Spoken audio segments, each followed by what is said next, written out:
Hi viewers, ఇవాళ అయితే నేను నేచురల్గా పండించిన మందులు అసలు ఏం యూస్ చేయకోకుండా నేచురల్గా పండించిన పప్పాయ అయితే చూపిస్తున్నాను.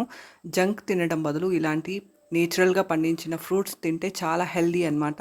ఇంకా ఇలాంటి నేచురల్గా పండించిన ఫ్రూట్స్ తినడం వల్ల చాలా హెల్త్ బెనిఫిట్స్ కూడా వస్తాయి. ఇమ్యూనిటీ కూడా పెరుగుతుంది, డైజెషన్ కూడా చాలా మంచిది, హార్ట్ డిసీజెస్ని కూడా ప్రివెంట్ చేస్తుంది. ఇంకా ఇది తినడం వల్ల ఇమ్యూనిటీ కూడా పెరుగుతుంది, డైజెషన్ కూడా సపోర్ట్ చేస్తుంది, ఇంకా విజన్ కూడా ఇంప్రూవ్ అవుతుంది, ఇంకా డయాబెటీస్ని కూడా కంట్రోల్ చేస్తుందన్నమాట. డీటాక్సిఫికేషన్ కూడా చేస్తుంది.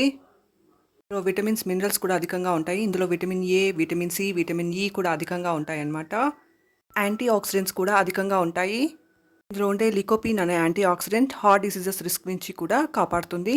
ఇందులో ఉండే విటమిన్ కే బోన్ హెల్త్కి కూడా సపోర్ట్ చేస్తుంది, ఇన్ఫ్లమేషన్ని కూడా తగ్గిస్తుంది, ఇంకా హార్ట్ డిసీజెస్ ముప్పు నుంచి కూడా ప్రొటెక్ట్ చేస్తుంది అనమాట. Thank you for watching my video.